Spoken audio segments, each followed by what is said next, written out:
Okay, it looks like we've got a quorum. Hello and welcome. Thank you so much for joining us today. I'm Leslie Crutchfield, Executive Director of Business for Impact at Georgetown University's McDonough School of Business.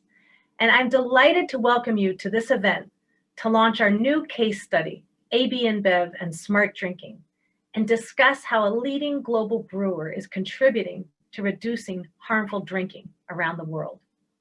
This is such an important topic.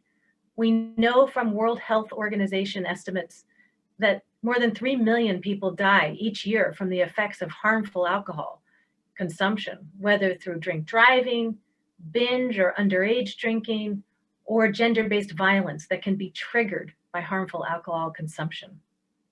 A decade ago, WHO called on governments, nonprofits, academics, and the alcohol industry to come together and combat this problem. AB InBev rose to this challenge and committed in 2015 to investing more than $1 billion by 2025 to curb this problem.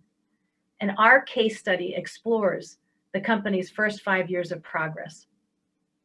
I'd like to recognize now the 3 co-authors of the case who are all here with us today. They include Karthik Isawar and Bill Novelli of Georgetown University and Miriam Sidibe of Harvard Kennedy School and Brands on a Mission.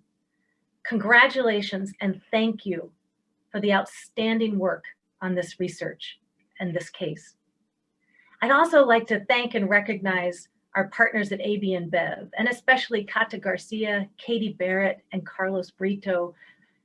Thank you so much first for your commitment to trying to reduce harmful drinking, and also for making it possible for Georgetown to do this research. You provided funding, you opened up your doors, you allowed us to peek under the hood, understand what works, what doesn't, and develop new knowledge that we want to use to advance corporate social responsibility practices, thinking, and practice. And now it's my great pleasure to introduce to you the founder of Business for Impact, Bill Novelli, someone who I have the great privilege of calling not only a teammate and a friend, also my boss. Welcome, Bill.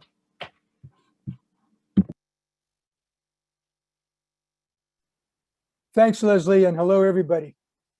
At our Business for Impact initiative here at Georgetown, we focus on the private sector as potentially a powerful force for good, based on the triple bottom line of people, planet, profit. Companies can improve their business performance by and through creating social value for all their stakeholders. And we believe that complex social and environmental problems can only be solved by leaders working across sectors, private, public, and civil society. Our Georgetown students understand this. They leave our business school knowing that there's more than one bottom line. And as they say, they're seeking purpose as well as a paycheck in their careers. As trust in institutions is declining, there's an uptick in trust in corporations.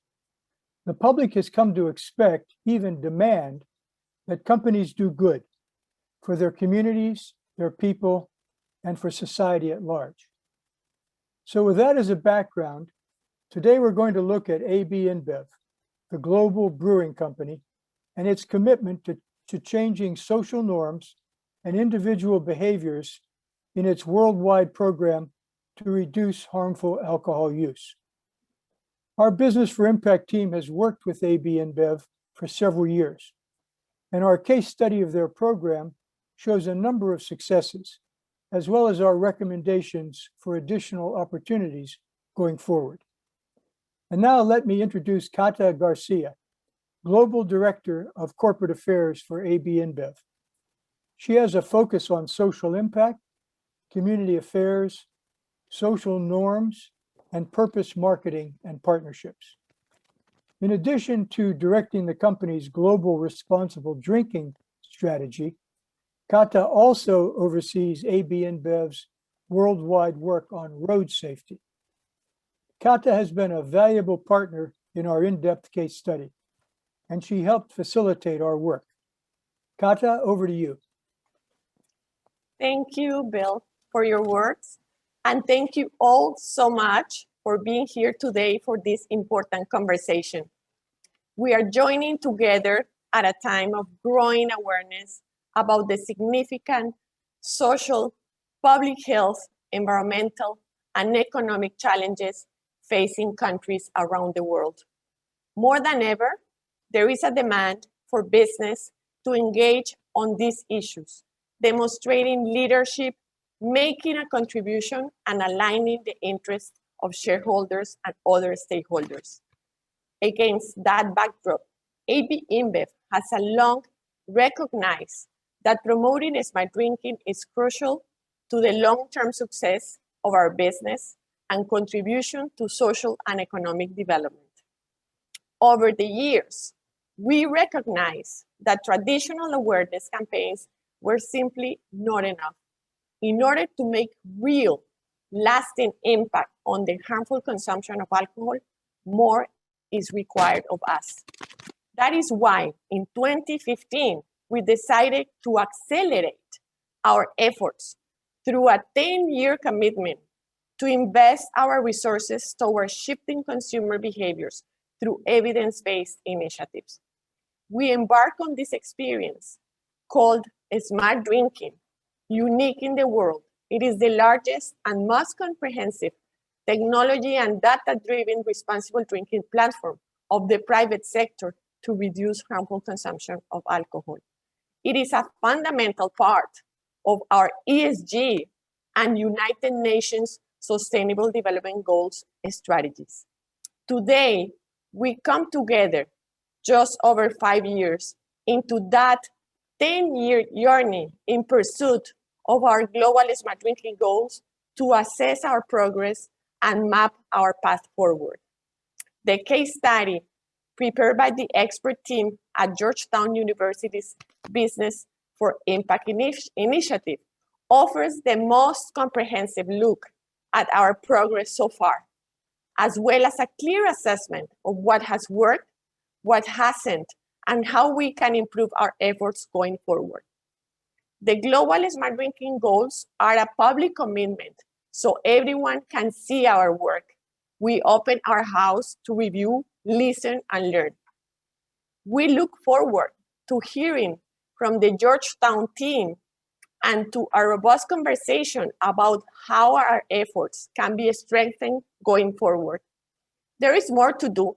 We will address the gaps, reinforce our strengths, embrace improvement actions on a continuous collaborative work. We are grateful to the Georgetown team and case study authors for their valuable feedback and insightful work.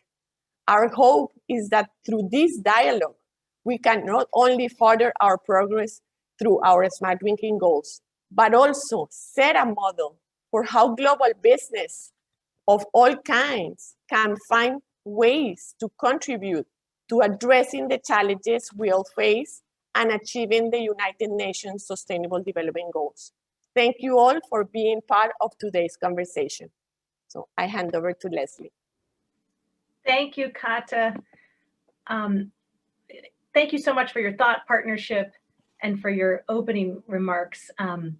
Now we're going to dive into the agenda, and if we can pull up the agenda slide, we'll walk you through how we're going to spend the next part of our webinar together. In the next segment, we're going to learn about the case study findings. So if we go to the next slide that has the agenda, thank you, Vic. Karthik Isawar, lead case author, will share some highlights from our case study findings and also some of the insights and recommendations that Georgetown is providing to AB InBev about how in the next segment of your journey to reducing harmful drinking, you can even strengthen and improve approaches. Following that presentation, we'll have a panel discussion. We've got a great group of experts on this panel cross-industry, including Katie Barrett, General Counsel at AB InBev, Bill DeYoung, a globally renowned health communications and alcohol and drug prevention expert, and Miriam Sidibe, one of our case study authors. At the end of our event, we'll have closing thoughts from the current CEO of AB InBev, Carlos Brito, and also the incoming CEO, Michelle Ducaris. So we've got a great agenda in store. And just to let you know, after the panel discussion, there'll be time for Q&A with the audience. I invite audience members to submit your questions into the Q&A function that you'll see at the bottom of your screen. Those questions will be submitted to me and the panelists, and we'll review them, and we'll try to get to as many of them as possible as we can during this event. And anything that we can't get to, we'll try and follow up afterwards offline. So with those introductions and that overview of the agenda, let's go to the next slide. And I'm going to introduce now our lead case author, Karthik Iswar. Karthik's an associate teaching professor here in the marketing department at Georgetown. And over to you, Karthik. Thank you so much, Leslie. Could you go to the next slide, please? ABI's had a long-standing commitment to reducing and preventing harmful drinking. And in 2015, the company committed to investing at least $1 billion by the end of 2025 to achieve a new set of 4 global smart drinking goals, which were aligned with the global targets set by WHO to reduce the harmful use of alcohol by 2025. These 4 goals were to change social norms surrounding harmful drinking through marketing campaigns, create guidance labels on eligible product packaging to enable consumers to make more informed choices, reducing the harmful use of alcohol by at least 10% in 6 cities by the end of 2020, and implementing best practices from these city pilots globally by the end of 2025, and diversifying beer product offerings to include more no and low alcohol beers, like this Jupiler 0.0 that you can see Carlos Brito enjoying here, to empower consumers by offering them a wider range of choices. ABI approached its goal by employing evidence-based practices and developing innovative programs designed to change consumer behaviors, shift societal norms, and measurably decrease the harmful consumption of alcohol while encouraging consumers to make smart drinking choices. These goals were intended to be implemented globally while developed locally to address the unique cultural, social, and economic situations across various markets. Our case reflects back on the progress and the efforts of the past 5 years and analyzes them to draw out insights that can push global smart drinking goals even further in the coming half decade. Next slide, please. Karthik, while excuse me for interrupting, I think we need to share the screens because the slides are not visible to some of the audience members. Let's take a pause, and if Gordy or Vic could advise whether I should share my screen or will we try again to share a screen? Okay, I'm going to share my screen now, and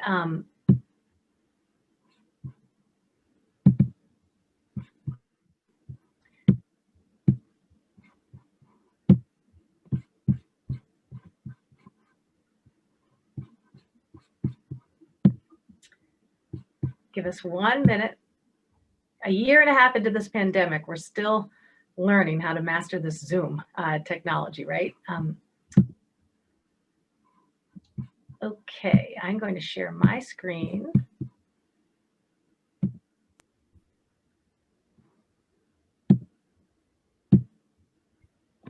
Okay, so Karthik, can you verbally tell me if you can see a picture of Carlos Brito enjoying a no alcohol Jupiler beer in this photo? Yes, I can. Cheers to him and cheers to the share. Terrific. So this slide had all 4 goals, which Karthik just ran through. And now let's go into the first goal around changing social norms and harmful drinking. Go ahead, Karthik. Thanks again, Leslie. So to sort of give you an overview of the 4 goals, we'll start with social norms. ABI has more than 500 brands sold across over 150 countries. And the purpose of the social norms goal is to leverage that reach and consumer awareness of these brands to share smart drinking messages that can and will change social norms around harmful drinking behaviors like drink driving, binge drinking, alcohol-related violence, and underage drinking. Take, for example, in Colombia, where the partying culture creates a norm that is accepting of binge drinking. Studies there suggest that alcohol is responsible for 1/3 of all fights, 20% of all rapes, and more than 80% of all murders in Bogota.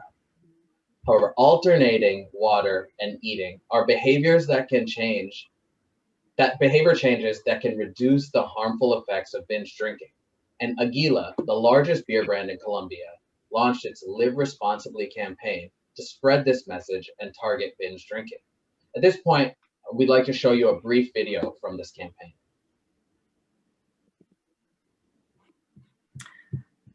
Okay. Now we're going to start the video. And Vic, I'm going to ask you to reshare your slides and try and show the video with the sound on. One thing that we heard is that the audience was not able to see the slides when they were in presentation mode. Vic, are you able to share your screen and show the video? I can, but I'm not sure anyone else can see it either. Let me try again. Hold on a second.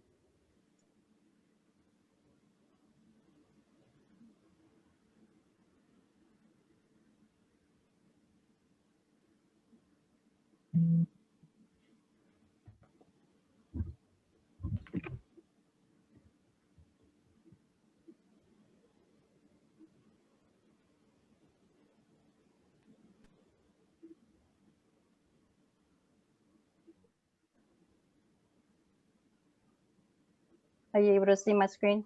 Yes. Yes, yes.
Thanks, Vic. A post-campaign survey indicated that this Live Responsibly campaign not just improved brand affinity, but also increased awareness of harmful drinking and increased consumption of food before alcohol. However, data did not indicate that social norms had changed, which highlights the challenge that shifting norms is a long-haul effort that cannot always be achieved easily in one 3-month campaign. As of 2018, ABI had invested almost $200 million on over 80 campaigns like this, targeting the pressing harmful drinking issues of the local market. In our report, we analyzed 3 of these campaigns in depth: the Live Responsibly campaign, Carling Black Label's campaign in South Africa, #NoExcuse, that targets gender-based violence, and Budweiser's Drink Wiser campaign, targeting binge drinking and drink driving in the US. We analyzed the success of these campaigns, provide a framework for measuring norm change, and also draw out a few of the cross-campaign insights. Next slide, please. The second global smart drinking goal was to place guidance labels on all eligible product packaging to allow consumers to make informed decisions. These guidance labels all include the ABV and the number of standard drinks in the container. Moreover, these labels include icons and messages providing specific behavioral advice, links to further information, and guidelines on consumption limits. In terms of the behavioral advice, you can see here at the bottom of this Kilimanjaro label, icons and messaging that are targeting underage drinking, drink driving, and drinking while pregnant. And Karthik, sorry to interrupt again, just so you know, the audience still can't see the slides. So why don't you just continue? We're going to present without the slides, and Sure. you can share your presentation and analysis verbally. Sure. So please continue, and we'll put you on the big screen now. Thank you so much. Sorry for the interruption. No problem. Thank you, Leslie, again, and hi everyone in full screen, I guess.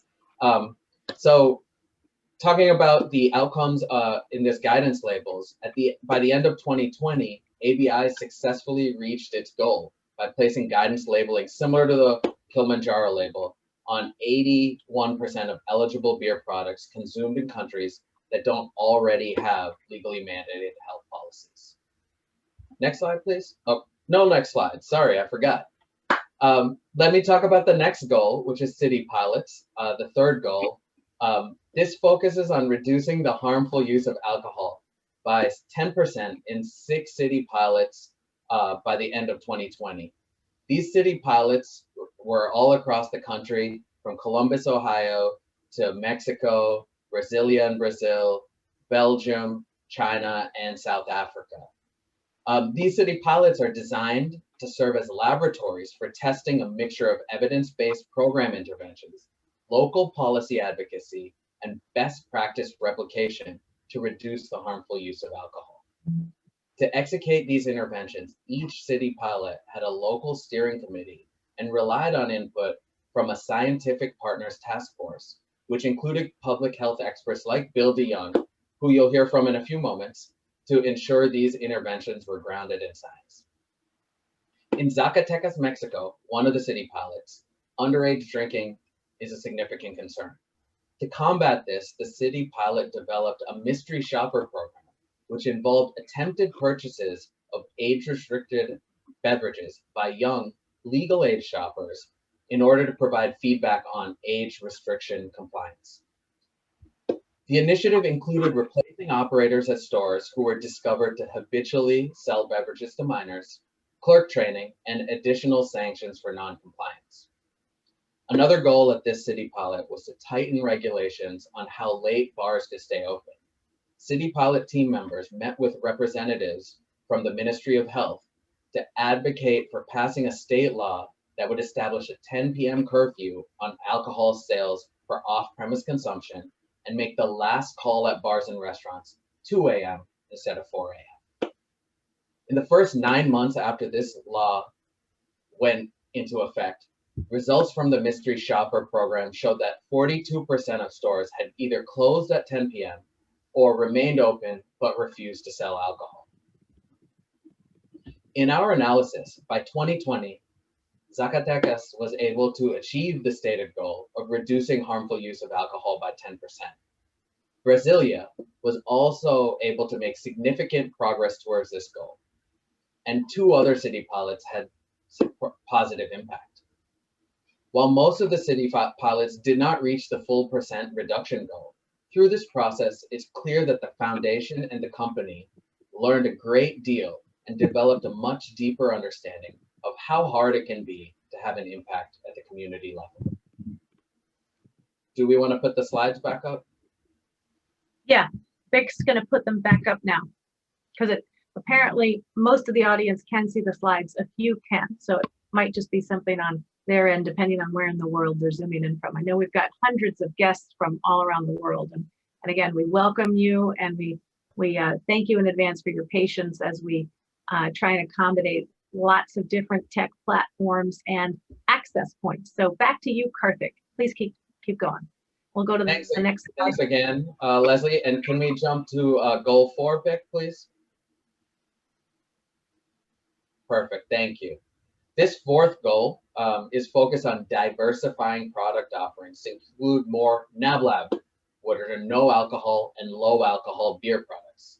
In our report, we examined 2 of these products in depth, Jupiler 0.0 and Michelob Ultra.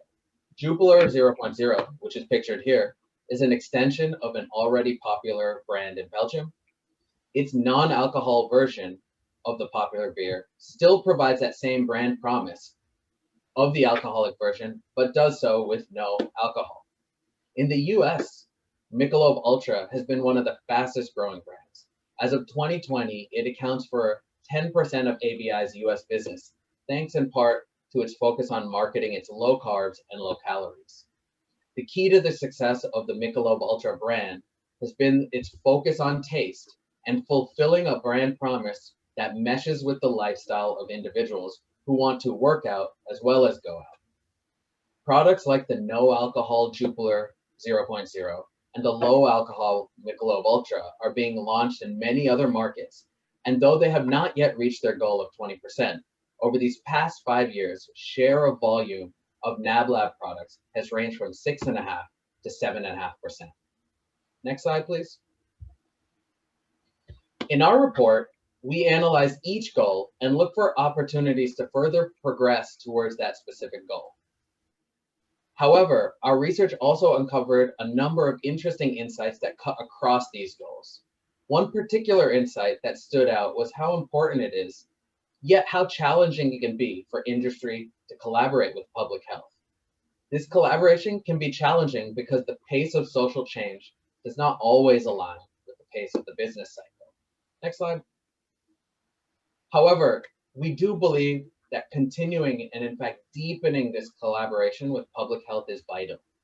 While both the public health sector and the commercial sector have specific strengths, these harnessed together properly can create synergies that will increase the impact of global smart drinking in the future.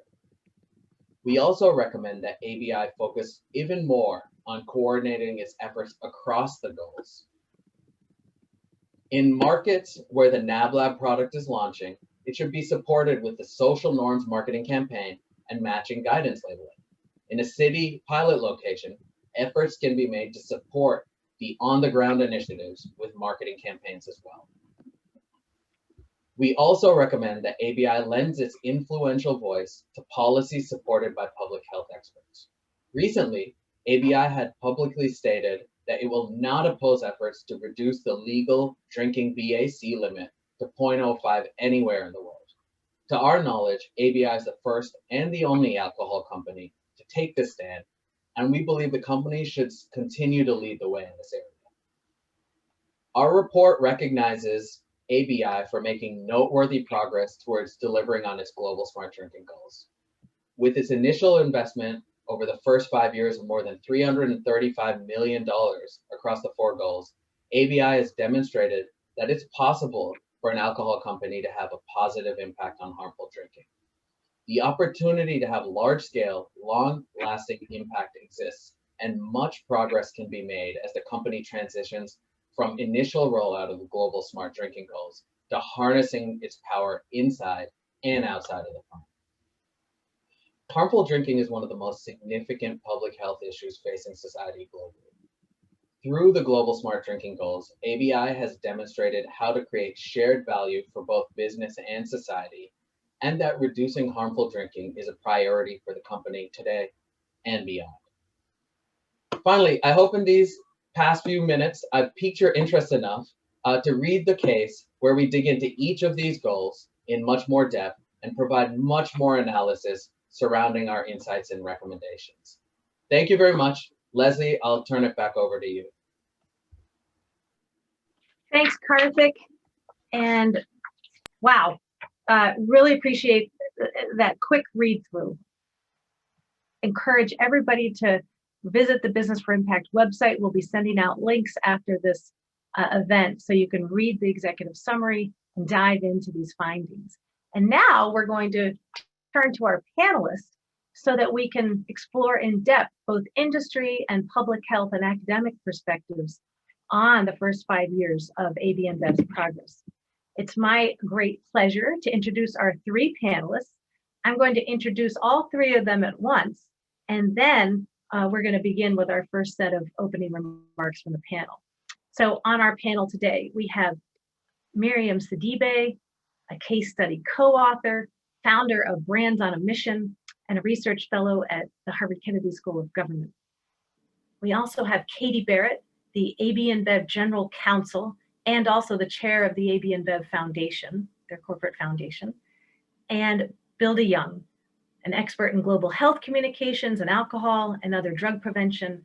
And Bill has served for many years as a technical advisor to AB InBev, providing his social marketing and behavior change expertise to the commercial teams as well as the foundation program teams around the world. So please join me in giving a warm Hoya welcome, as we say, on the hilltop here at Georgetown University to our panel. And we're going to dive in with first Miriam, then Katie, then Bill are going to share some of their thoughts. And then we're going to open it up for Q&A with the audience. So be thinking of your questions and comments, which you can submit through the Q&A chat. Miriam, let's start with you. Tell us what you found when you were studying AB InBev's social marketing campaigns. What impact did they have on reducing harmful drinking behaviors and shifting social norms? And what did AB InBev do well? And more importantly, what can they do better in the future based on your analysis? Thank you so much, Leslie. Can you hear me properly? All right, just checking in on technology. So, I mean, as Leslie already mentioned, my input into this report has been really focusing on the brands and the social norms marketing campaign. And I think it's important to start by remembering what is it that the beer brands really bring to the table. You know, to me, they bring two powerful capabilities to this struggle, right? The first one is obviously logistical, and the same distribution channel that supply the alcohol can also provide the safe drinking substitutes that we've talked about, from the NAB lab to reduced alcohol content beer or even water. And brands have this army of salespeople and distributors that reach deep into rural areas, as far deep as in rural Africa, that some governments may never see, and brand equities that make consumers want to listen to them. And I think in order to change some of these deep-seated habits, we need alternative drinks ready at hand, and brands can make that happen, and we've talked about that. But they also have strong advertising relationship. They regularly produce this messaging, packaging in local languages and dialects, and they can communicate at the time of consumption, whether it's bars, it's restaurants, but also at the point of purchase. They know what people want and expect. But even more is that brands' expertise in terms of changing behavior. They've built up these impressive capabilities in getting people to consume differently. And now we need them to apply their skills, creative capabilities to reducing alcohol abuse. And as we've heard already, AB InBev is geared towards getting the consumer behavior towards drinking more responsibly. So the best way for brands to do that is by changing social norms. When people go out drinking with friends, they need to know for sure, as a matter of course, that they shouldn't drive and drink, right? That they should get a ride instead, even if that means leaving your car overnight.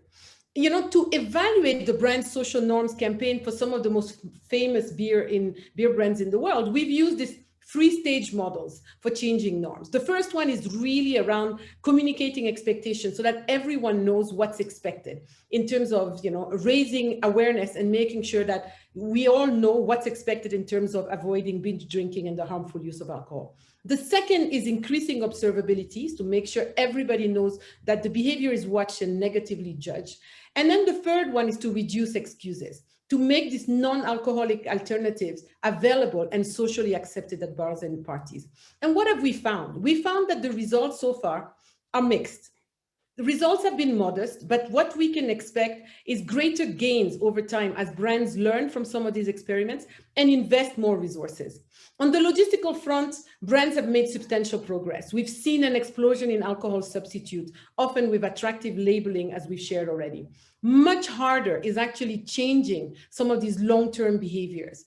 You know, and what we've learned from these free brand campaigns that, you know, that were part of the smart drinking campaigns is that, you know, investment is one thing, but translating that into social norms is another thing. In total, the company has invested over 240 million USD on social norms campaigns so far. You know, if we just take Aguila, that we've already discussed, for example, and shared, the largest beer brand in Colombia, which aims to help people to enjoy life with authenticity. You know, the campaign seems to have improved brand affinity, knowledge about binge drinking, while reducing risky behavior. And whilst it's raising awareness, the campaign seems to fall short in changing long-term social norms. There's no real data to track behavior once the free offers end. The platform campaign set up by Aguila is great for further campaigns consistent to the same message and hopefully generates a true social norms that can take years. And I think for us, it's really important to understand that driving some of these trials of non-alcoholic beer is going to be essential to getting people to try these beers, to changing behavior, but they may not be reliable for long-term behavior change. Let's take Carling Black Label. Carling Black Label is the biggest beer brand in South Africa with a focus on male consumers who are amongst the heaviest drinkers on the continent. The overriding issue here has been reducing the country's highest rate of domestic abuse. The campaign created award-winning No Excuse, #NoExcuse campaign, won Cannes Awards to discourage gender-based violence. It drew thousands and thousands of spectators, released millions of cans of beers with #NoExcuses imagery. But, what seemed very impressive was the kind of partnership that they did with, for example, social entrepreneur Craig Wilkinson of Favor of a Nation, where they sent out smart drinking squads to taverns in poor communities to train owners and patrons in modeling responsible alcohol consumption. And the goal was to train some of these champion men so that they would become influencers and lead workshops in their communities on men's role in society, including preventing violence. So the campaign started in 2018, still ongoing. By 2019, they set up a WhatsApp line printed in all secondary packaging, for example, for people to seek help. Not only for women suffering abuse from men, but also men struggling with their masculinity. So the campaign, the proportion of men speaking out against domestic abuse rose from 30% to 42% after the campaign. But there is no evidence of reduced alcohol-related harm. Carling is not tracking responsible drinking, violence against women, or new norms of masculinity. All expensive undertakings, but that would be essential. So whilst the campaign targets the root cause of gender-based violence, men being broken or wounded, it may not give enough directions on what responsible drinking actually means. And what exactly this would mean in terms of, these natural consequences of the campaign, which might be responsible drinking. We just don't have enough data on that. So I would say a successful campaign would likely need both elements. So for me, these are all promising beginnings that give marketeers a great deal to work on. Reducing alcohol abuse is going to take many more experiments and sustained investment around the world. It's great to have the corporate brands finally in the game. This year alone, in the global competition of AB InBev, we had over 107 campaigns of social norms actually submitted from brands around the world wanting to do social norms campaign as part of their core marketing budget. So in summary, campaigns are changing individual behaviors, but not yet transforming social norms. The credibility of the social norms campaign is still very much debated, both as part of the business model, as well as in the public health community. The support of the AB InBev global corporate team is helping embed these campaigns by giving the marketing teams access to training, incentives, and amplifying the efforts that the marketing team are driving. So, but still, those social norms campaigns should be treated like any other thematic campaign by understanding the consumers, asking how serious the problem is that we're trying to solve. Is the opportunity big enough for the business, and how do we evaluate our efforts? Thank you, Miriam. It's so important to have those insights, especially given your experience. For those who aren't familiar with Miriam's background as the longtime social mission director at Unilever, I think the worldwide queen of Global Hand Washing Day, you understand how hard it is to get consumers to change behaviors and change norms. We've experienced that now, certainly during the pandemic, as we've had to adopt new practices like washing hands more frequently, wearing masks, and more. So bringing all that practical experience you have to AB InBev's journey is really important. And we really appreciate you joining us, by the way, all the way from Nairobi, Kenya. We see Miriam sitting under her beloved baobab tree in Nairobi. Okay, let's go to our next panelist, Katie. You've been a senior executive at AB InBev for many years. Why did the company decide to invest $1 billion in reducing harmful drinking? What are some of the big challenges you faced, and how are you overcoming them? And we'd love to hear particularly how you think about the trade-offs on the commercial side that a company has to make in terms of, protecting public health and reducing harmful consumption behaviors. And at the same time, you've got to grow and remain profitable. Tell us your view. Thank you so much, Leslie, and thank you to the team and for the opportunity today. It's so great to be able to get this valuable insight and be able to utilize it in our business and take that in the future going forward for the next 5 years. As you know, ABI is a leading global beer company. Nothing is more important to us than addressing the harmful use of alcohol. We have a very, very long-standing commitment to responsible consumption that goes back for decades. It's embedded in everything we do, from our training of our colleagues to our communications of our ad and marketing code. As a matter of fact, one of our basic tenets is bringing people together for a better world. And that really just reflects our view that business success and social value are so inextricably intertwined. Our business works best when our consumers practice smart drinking and engage with our products in a responsible way. We all live and work in the very communities in which people consume. So it's so important to us, not only as a business, but just as individuals as well. And in the long term, we believe that any business prosperity and survival really depend upon community well-being. So at AB InBev, we have a very unique role as an industry leader, and we have a very unique opportunity to utilize a lot of our marketing resources, some of which Miriam just spoke about as well, to really impact social norms and influence individual behaviors going forward with respect to alcohol. So what can we do and how can we do it? We can mobilize, and we have been mobilizing our entire company behind this effort.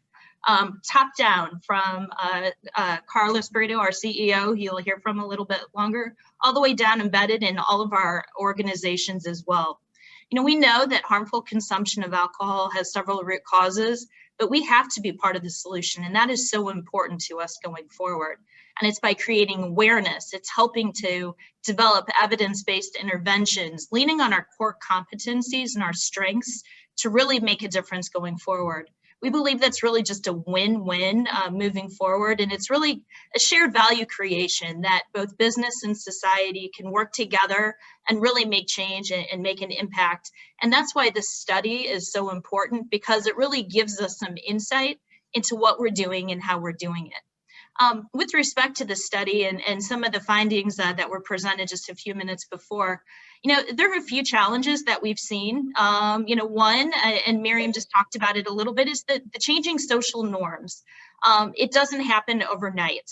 Some of these are very deep-rooted behaviors that we cannot change in the course of a campaign or in the course of several months. And that's something that, as we progress over the course of the next several years, we'll have to continue to focus on and look to be smarter about what works and to continue upon that pathway moving forward. Also is measurement, ensuring that we have the right methods of measurement moving forward. And then I think another challenge that we've had and that we've seen before is in our city pilots. Some of our cities, based obviously all around the world, very different landscapes, very different markets. Sometimes it was not necessarily ambitious, the time frame that we set upon it, and different landscapes, different societies have different problems that there's no one size solution to fix everything. And that's why we partner very much with the local communities, the local regulators, to ensure that we've got the programs in place. In the course of our city pilots, we have employed many different tactics. There have been really 3 that have risen to the top that we're looking at going forward. They include road safety, responsible beverage service, and screening and brief intervention. And we're so happy to be able to expand those to many different countries moving forward, because we've really seen successes in those moving forward. And then I think lastly, Leslie, you mentioned a little bit about, is there a trade-off? Quite frankly, I don't know if we see a trade-off, because as I said before, this is really a win-win for both business and society. The long-term success of our business really involves embracing smart drinking and reducing the harmful consumption of alcohol over time. It's so important to us as colleagues, to us within our communities. We want to ensure that we've got safe practices, that our roads are safe. And so that's so important for us moving forward. And we believe that these global smart drinking goals, which we've embarked on 5 years ago, are so crucial to that effort. So that's why we're very much looking forward to hearing more and learning more and discussing this with everybody today. Thank you so much, Katie. Okay, Bill, you've been providing public health and social marketing guidance to AB InBev for several years now. You're a researcher, you're supporting AB InBev in its efforts, and you also happen to be one of the alcohol industry's biggest critics. So tell us, why did you decide to work with AB InBev? And what's it been like trying to convert these well-intended but perhaps not well-equipped yet commercial operators in how to go about achieving public health goals? Tell us about your experience. Thank you, Leslie.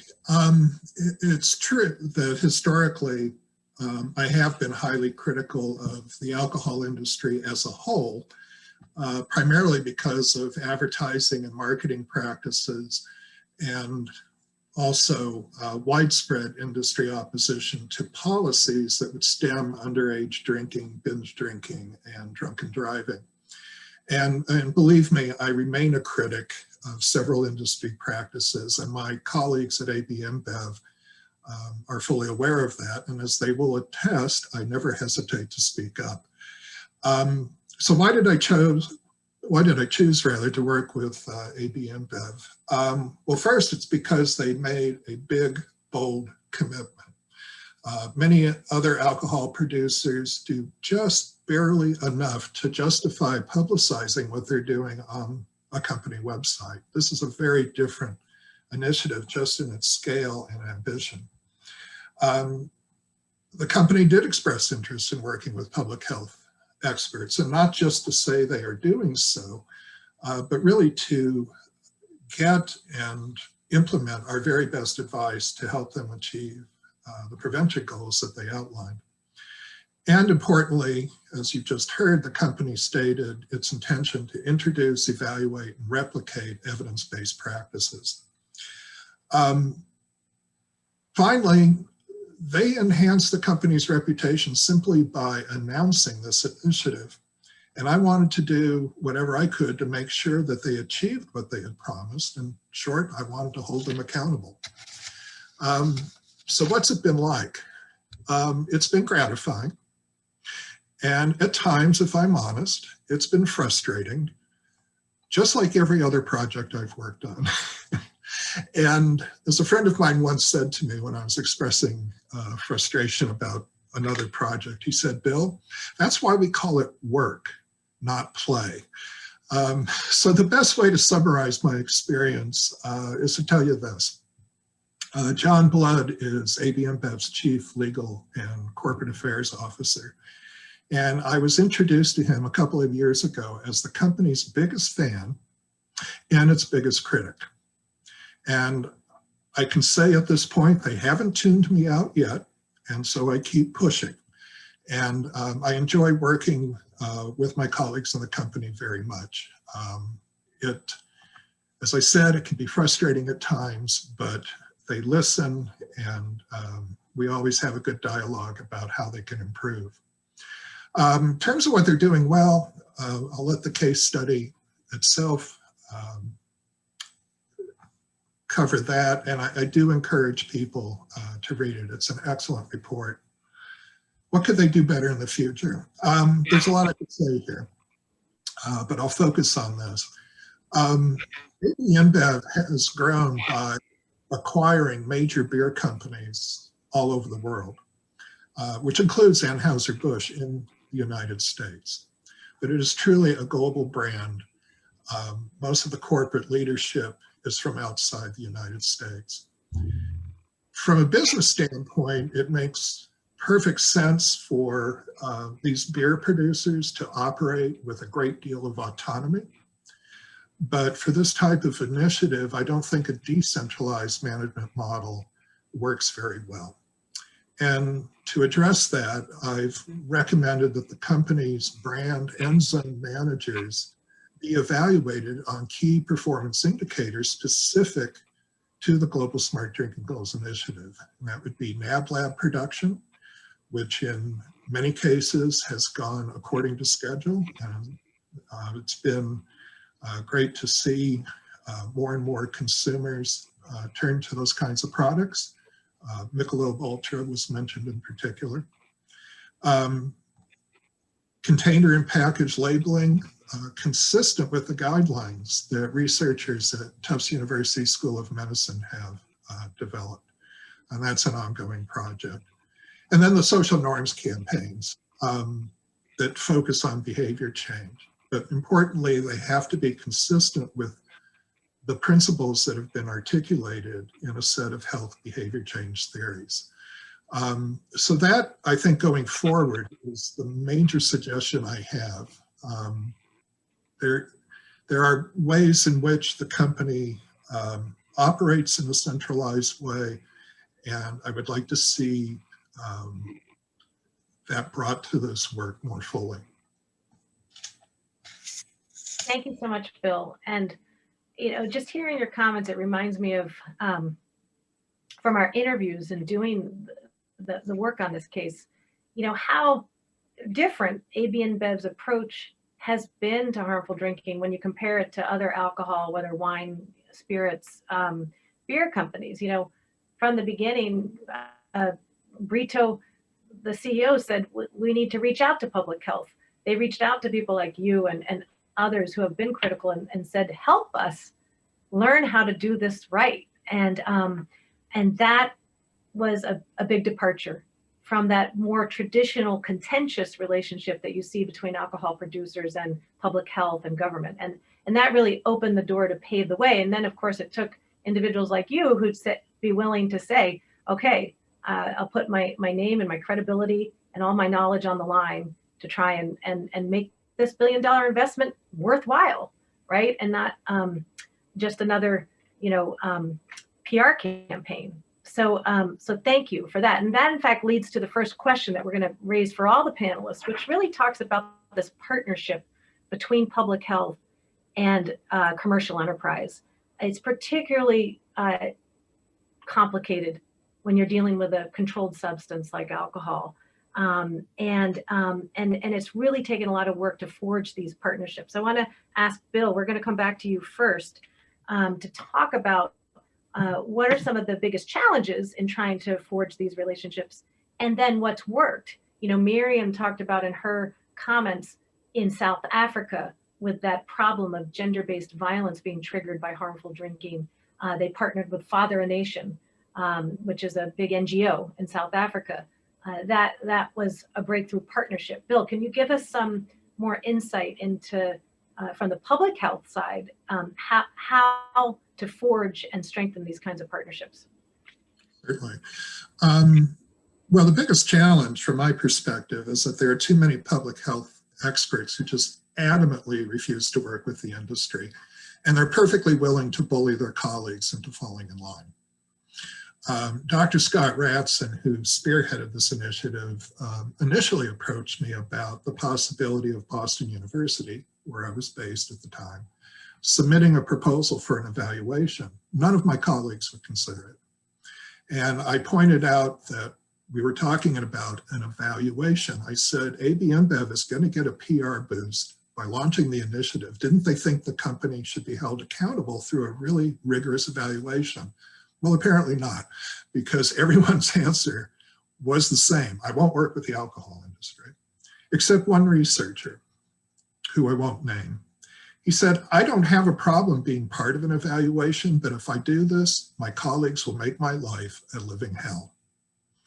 And likewise, there was a young professor at a university in the southern part of the United States who expressed interest in attending Tufts University's working conference on AB InBev's plan for introducing health warnings and smart drinking strategies on the containers and packaging. And he backed out because a senior researcher in the field told him that if he did attend, it would hurt his career. And I'm sure she would make sure of that. President Clinton once said of Yasser Arafat, he never misses an opportunity to miss an opportunity. And I would say the same thing about my public health colleagues, these experts who think they can win the day by demonizing the alcohol industry. Well, personally, I believe it is possible for the public health community to collaborate when the opportunity is there, but to continue to fight for the alcohol control policies the industry opposes. You're not in one tribe or the other. You collaborate when you can, and you fight when you need to. And so thinking of our United States Senate, my role model is Ted Kennedy, not Mitch McConnell. In terms of what other companies need to do to get support from nonprofit leaders and the public health community in our case, do something bold and surprising that seems counterintuitively to your corporate interest. That sends the signal that you're serious. And for me, a great example of that is AB InBev's relatively new road safety policy.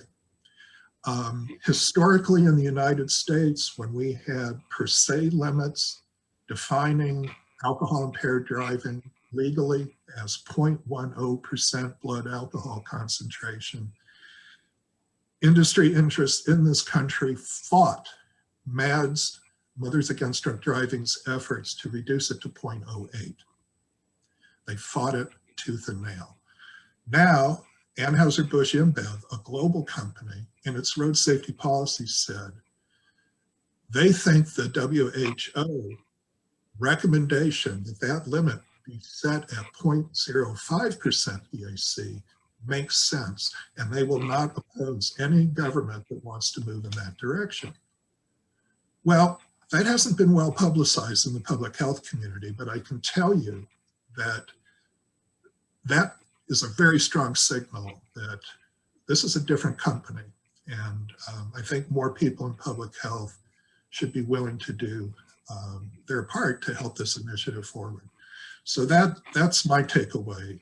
Do something surprising that intuitively to your critics seems to be against your own interests.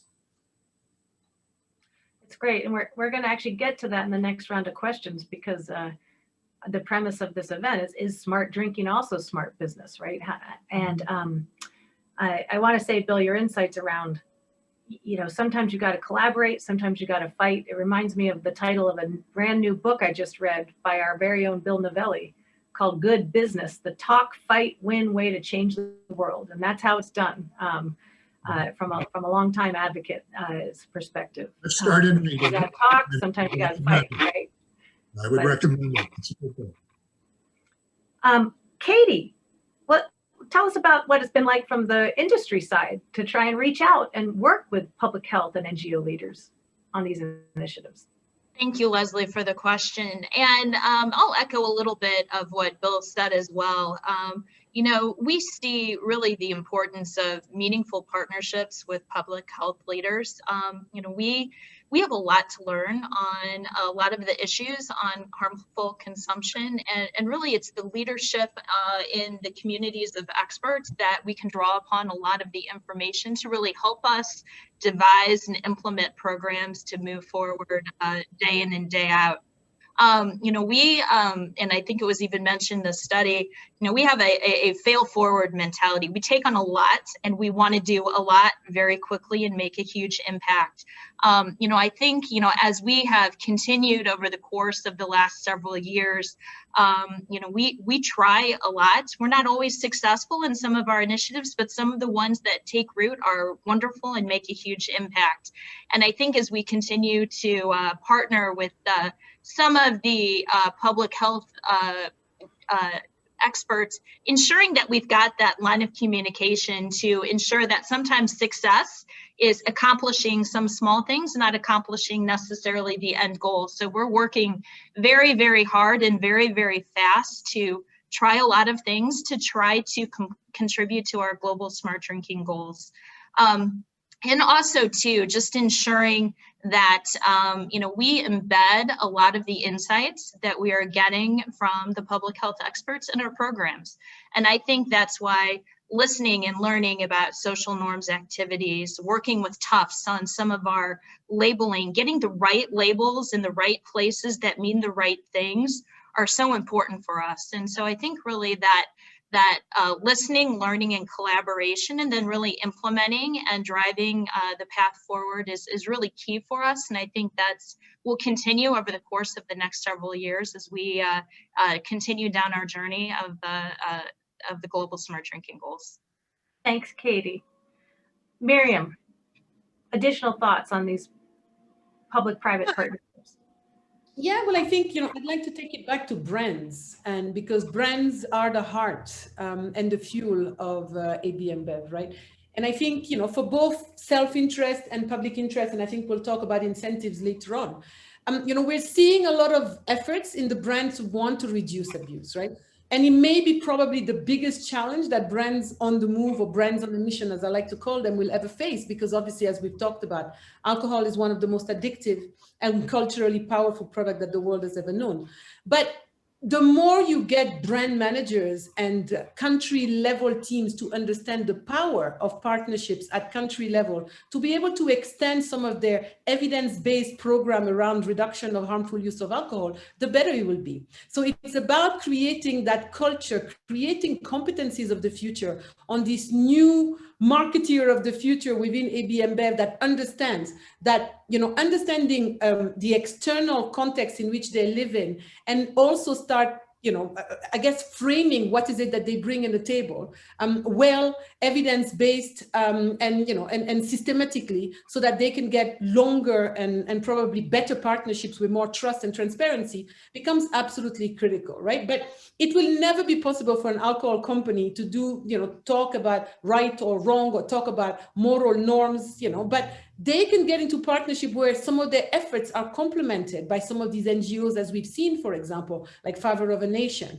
and they can work with other private sector companies as well to create this multiplier effect for greater efficiency and breadth of impact, like what we've seen with partnerships with food companies, with water companies, with rides and car companies, for example.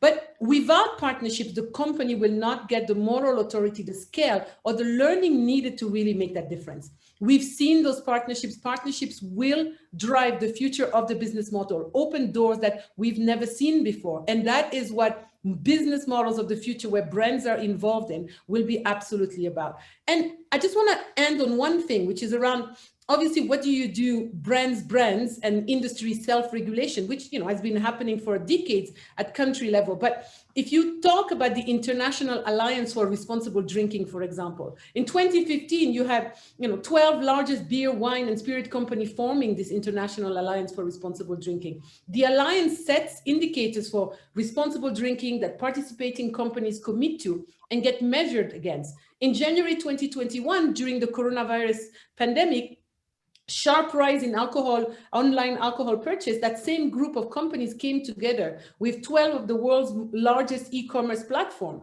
Within, industry self-regulation, companies can address alcohol productions and sell. And I've been encouraging a lot of brands to work together on addressing, even competitive brands to work together to address, for example, binge drinking. So I think there's a lot of room for industry collaboration, private sector and public sector collaborations, academic collaborations, but that means also embedding this culture internally so you can create a new marketeer with competencies of the future. Thanks, Miriam. I'm glad you brought it back to brands and the business model. So here's a question that comes up a lot, and it's come up here. And I think we're going to throw this to Katie first.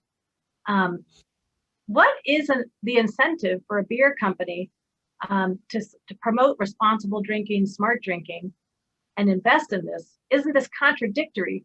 Because the company's bottom line depends on sale and purchase and growth, right? So isn't trying to get people to drink less in direct opposition to what a beer company is trying to do as a commercial enterprise? Katie. Thank you for the question, Leslie. And, I think people tend to ask that a lot. And as I mentioned before, we really see our smart drinking agenda as a win-win for both business and society. You talk about a shared value creation, and I think they can both be very complementary of each other. All of our efforts in this space, albeit the city pilots, the social norms campaign, the guidance labels, really help to create value overall for our company, because we help to build stronger, safer communities. We help to increase the knowledge and learnings about alcohol consumption. And that all really provides the foundation for us to have business success.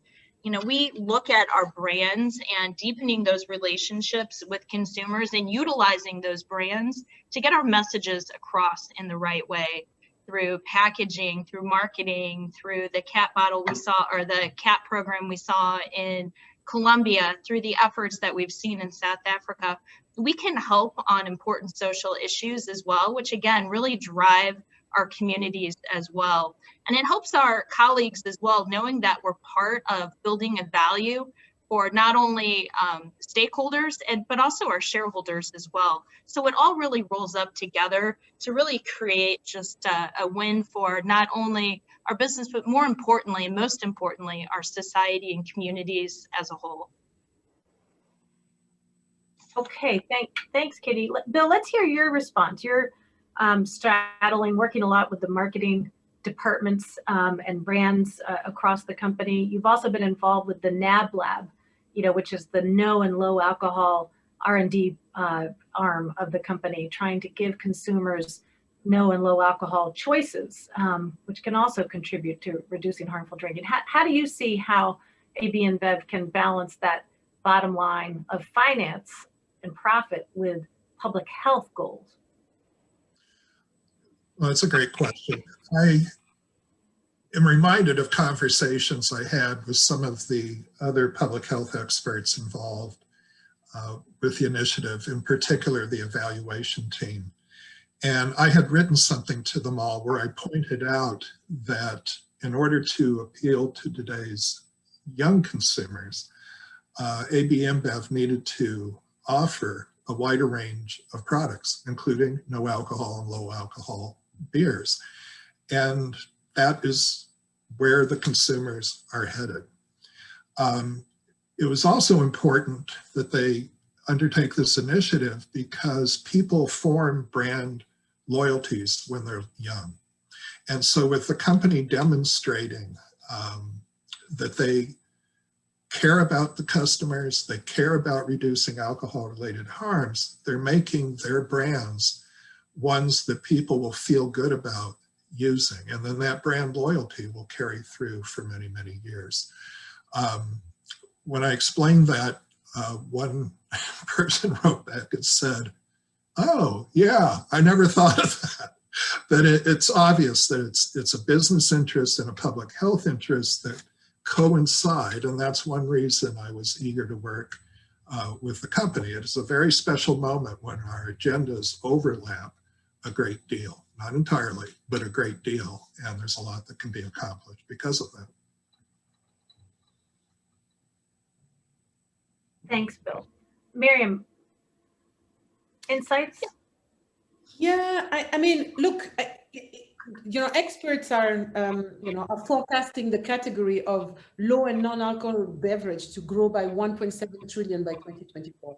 And this growth is affecting online discussions, right? Between 2017 and 2019, the discussions on non-alcoholic and low alcohol drinking increased by 85%, whilst the conversations on casual, heavy drinking occasions fell dramatically. So promoting into your beer portfolio non-alcoholic option is just plain business sense, period. You know, so that's the starting point here. But secondly, as Bill already mentioned, there's a trend for younger generations looking for more purposeful brands, something to tap into in terms of reducing binge drinking, and to be real authentic in terms of transforming this purpose into real meaningful mission, which is a lot of the work that we do. So you move from some fluffy statement of purpose, but you drive this with real programs that your consumers can keep you accountable. It isn't just the public health agenda. It's also the consumer looking at you almost not only just as a co-creator that is looking at you in this saying, well, you care about my well-being. You just don't care about only my money and my pocket, of course, right?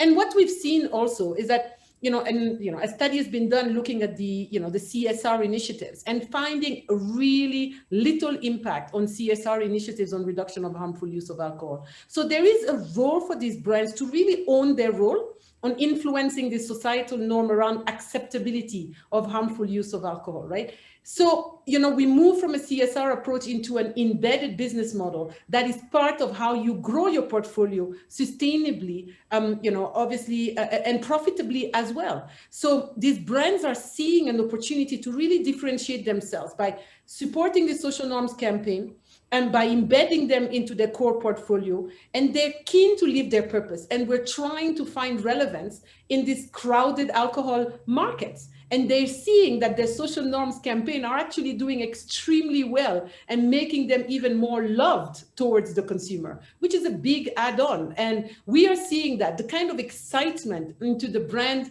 the brand managers and the brand directors wanting to put the best of what he's got towards solving this issue, because who wants to work only for a company who does damage? Nobody.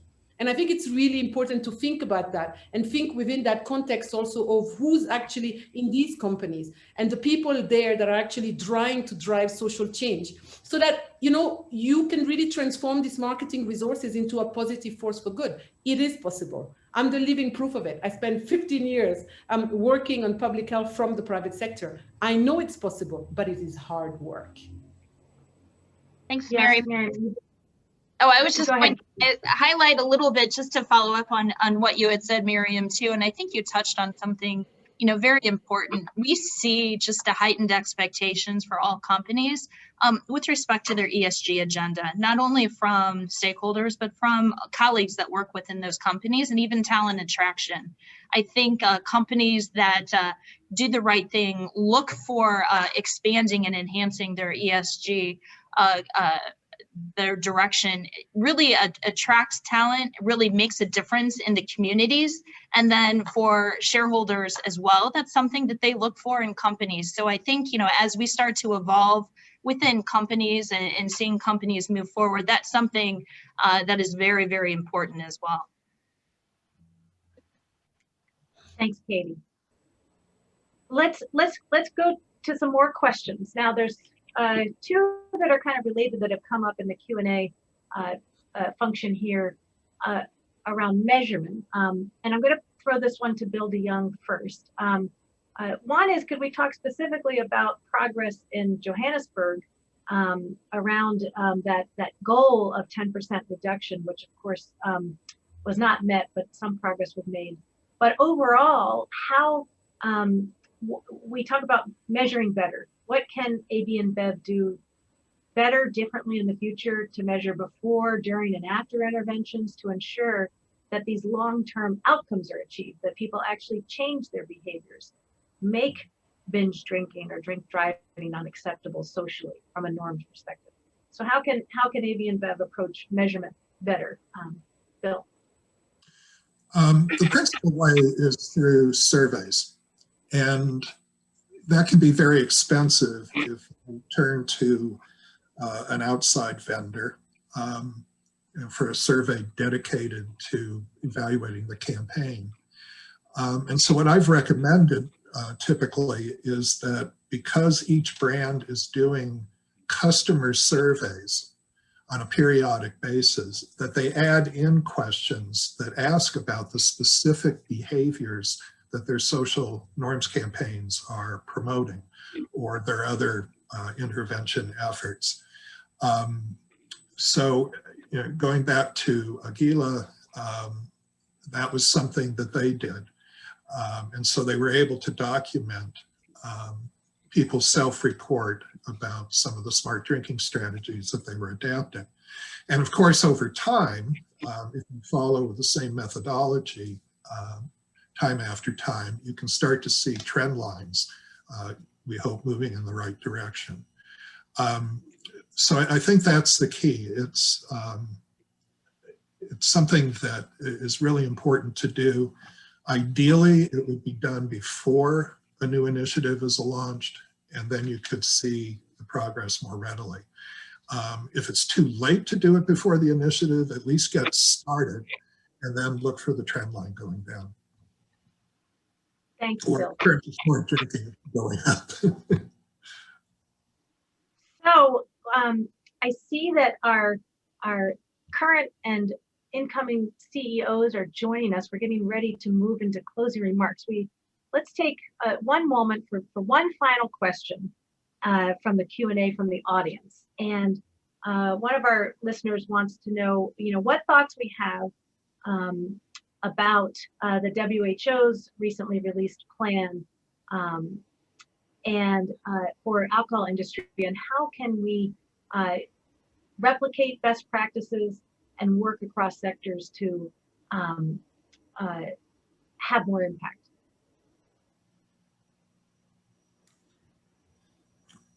Well, yeah, I guess I have something to say about that.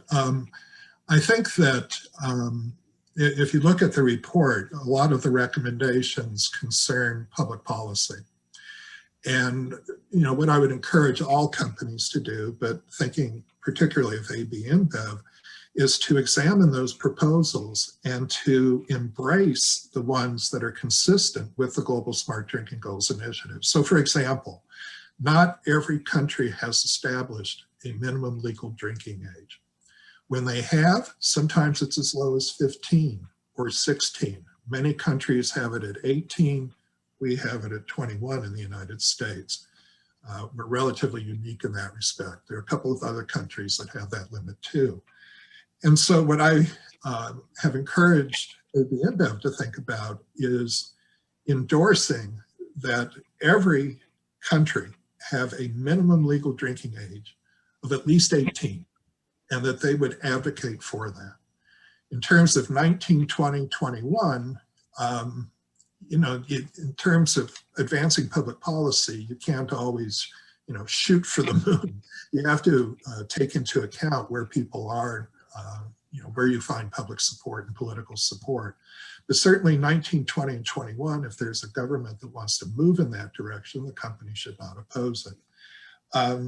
The same thing with tax structure. I mean, one of the things that is just amazing to me is that beer, if you take into account the percentage alcohol by volume, is taxed much more heavily than wine and spirits.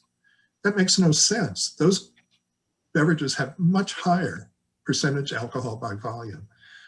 In many countries, the non-alcoholic beers are taxed at the same rate as a regular beer.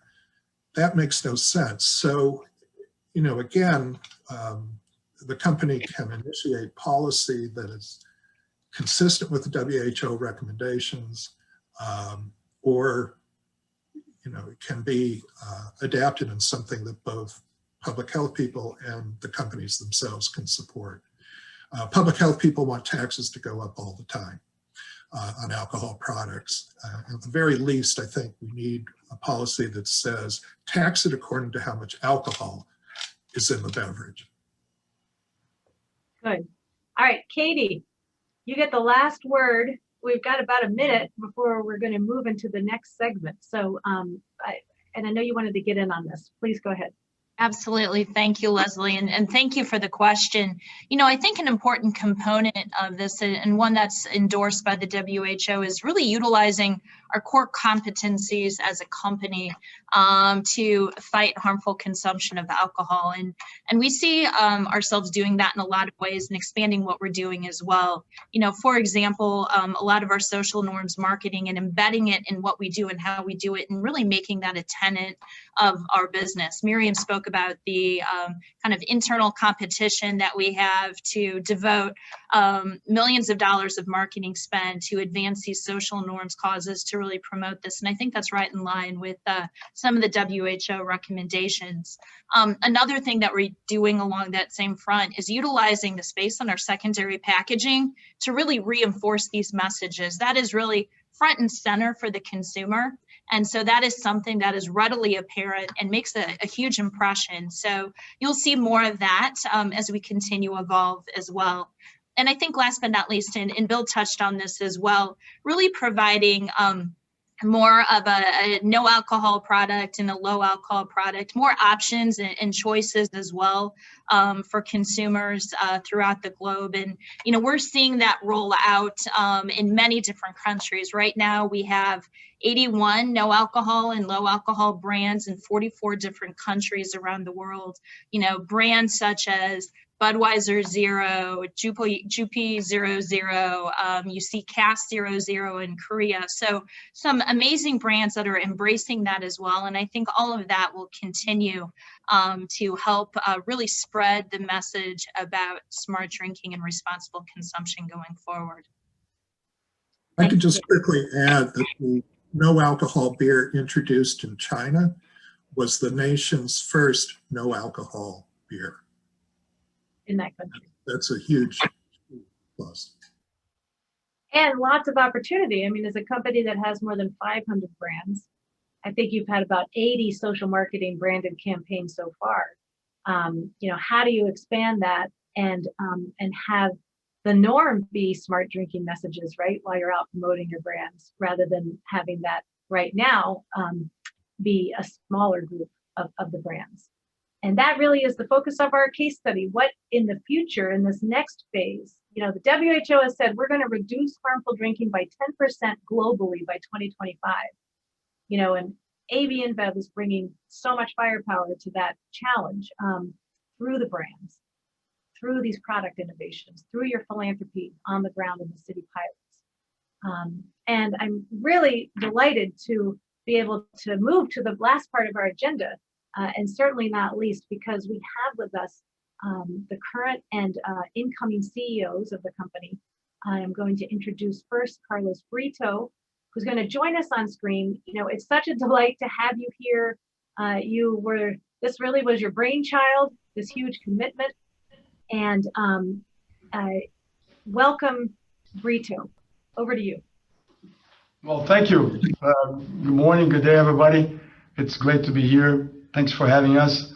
I was listening into some of the conversations there, and it's been very interesting to see how different angles and different people with different backgrounds are all trying to achieve the same, which is to get people to drink smarter. So that's very good. But before we close, I'd like to say thank you to Professor Bill Novelli of the McDonald's School of Business and the full Georgetown team. Thank you to all the authors, Leslie Crutchfield, Dr. Kartik Iswar, Miriam Sidibe, and peer reviewers Bill DeYoung and Peter Anderson. It's been a pleasure to work with you. We're grateful for your work, expertise, and candor. I like when Dr. Miriam said, and we know Dr. Miriam, so she's very straightforward, and she said, great, but stay on.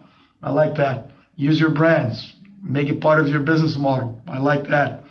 I like when Professor Bill DeYoung said, you know, I'm delighted to work, but it's frustrating at times, you know. But having said that, he also said that he was very encouraged when he saw us taking a position totally different than the other industry participants in supporting the WHO road safety BAC reduction to 0.05, which some could say is against our business, but we say it's not. It's by doing things like that that we're going to have a business that's healthy and acceptable by society, because we're trying to make this world a better place, not the opposite. Second, I'd like to thank you all for taking the time to participate in today's session. I hope this case study has offered a bit of inspiration as how diverse groups of people can work together to truly make an impact. And that's what we did here today. To the team members, partners, stakeholders, and experts who have been directly involved in the day-to-day efforts mentioned in this report, to those who embody company values every day, we thank you for your continued commitment. As I look back on my tenure as CEO of this company, I'll be leaving after 32 years at the end of this month. I take real pride in the progress we have made on promoting smart drinking. It has been a passion of mine. We've taken the first critical steps in what I know will be a long journey, that I know my successor, Michelle Duqueiras, is totally, bought into, and will continue to move this cause forward. And as I always say, we live here. We at ABI, we live on planet Earth. We don't live in Mars, come here, sell beer, travel away just to maximize sales with no, not thinking about the consequences, and just go to planet Mars, and over there, everything's fine, everything's beautiful. We live here. So if we don't do the right thing, society will start putting pressure on us, and our lives and our families are going to be less enjoyable because there'll be crazy people doing crazy things. So that's not for sure our intent. We've been in this business for 600 years, since 1366, and we intend to be in this business forever. And the only way to do that is if society looks at us as part of the solution to issues that we all face. Society will never be perfect. We're not perfect. But if we are at the table discussing with them, I think we'll be more welcomed than if we try to look to the other side. And that's what we're trying to do here with your help. Thank you so much. Without your help, none of this would be possible. Thanks so much to Georgetown and for your support. And now I'd like to turn it over to my successor, Michel Duqueres. Michel, please. Thank you, Brito. And good morning, good afternoon, everyone. So pleasure to be here talking to you today. I would like to echo Brito's comments, and also the big thank you to Professor Bill Novelli, to Georgetown, and all the authors, Leslie Crutchfield, Karthik Eswar, Miriam Sidibé, and peer reviewers, Bill DeYoung and Peter Anderson. It's incredible to see a case study on the work AB InBev and its partners have done towards addressing the harmful use of alcohol. I look forward to continuing the work we have already begun with smart drinking as a main priority to the company. I have been part of this initiative for 25 years, so working very close with our teams and championing that. And I'm excited to use my experience to advance our work in this area. Learning from experience and being open for feedback is a very important part of our culture. And I consider this feedback to be very unique because it's coming from several different sources. And the report is valuable because it offers us such feedback. Let me begin with what I think we need to continue to keep doing.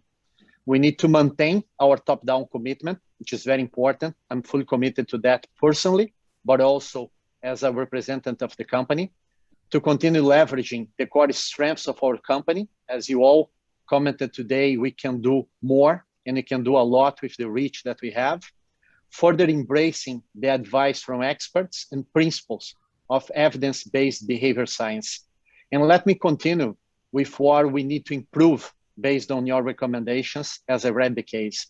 Continue to invest in long-term measurement, further embed smart drinking into the commercial strategy of the company as recommended by public health experts, and using our voice to advocate for appropriate policies.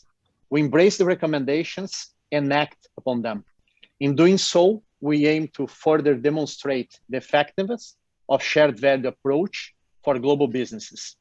Our efforts to contribute to a better world is part of our strategy. I think that Brito just commented on that. I love this quote of, we live here and we want to be part of the solution.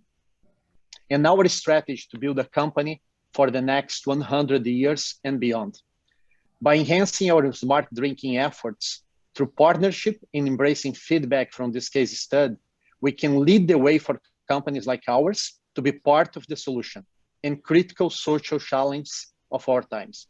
I look forward to continue collaborating in pursuit of this vision, and thank you all again. I really appreciate your time, dedication, and all the collaboration here.